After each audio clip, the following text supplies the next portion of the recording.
नमस्ते. श्री परमज्योतींचा चमत्कार बघूया. मी विजयलक्ष्मी, तामिळनाडू, तिरुपूर येथे राहते. माझे संपूर्ण आयुष्य श्री परमज्योतींचा एक आशीर्वाद आहे. माझे शिक्षण, व्यवसाय, लग्न आणि मूल, माझ्या आयुष्यातील प्रत्येक घटना त्यांच्याकडून आलेला दिव्य उपहार आहे. लग्नानंतर 1.5 वर्ष मला गर्भधारणा झाली नव्हती, तेव्हा मी सत्यलोक हवनात भाग घेतला व संतान भाग्यासाठी श्री परमज्योतींना प्रार्थना केली.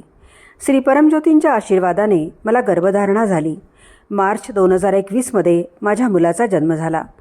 जन्माच्या वेळी आमच्या बाळाच्या कपाळावर टेम्पलच्या भागात एक गाठ आलेली आम्ही बघितली. आमचे बाळ मोठे होऊ लागले तशी ती गाठ आकाराने मोठी होऊ लागली होती. आता ती स्पष्टपणे दिसत होती. ती गाठ कॅन्सरची असू शकते असे रोगनिदान झाले. ती गाठ निघून जाण्यासाठी आलय दर्शन व वरयज्ञात आम्ही सतत प्रार्थना करत होतो. दरम्यानच्या काळात ती गाठ कॅन्सरची आहे की नाही हे बघण्यासाठी बऱ्याच तपासण्या व स्कॅन्स केले. ती कॅन्सरची गाठ नव्हती हे पाहून आम्हाला सुटका झाल्यासारखे वाटत होते. आम्ही रोज दीक्षा घेत होतो आणि ती गाठ वितळायला सुरुवात झाली. शेवटच्या ह्या 2 महिन्यात गाठीचा आकार इतका कमी झाला की ती दिसेनाशी झाली.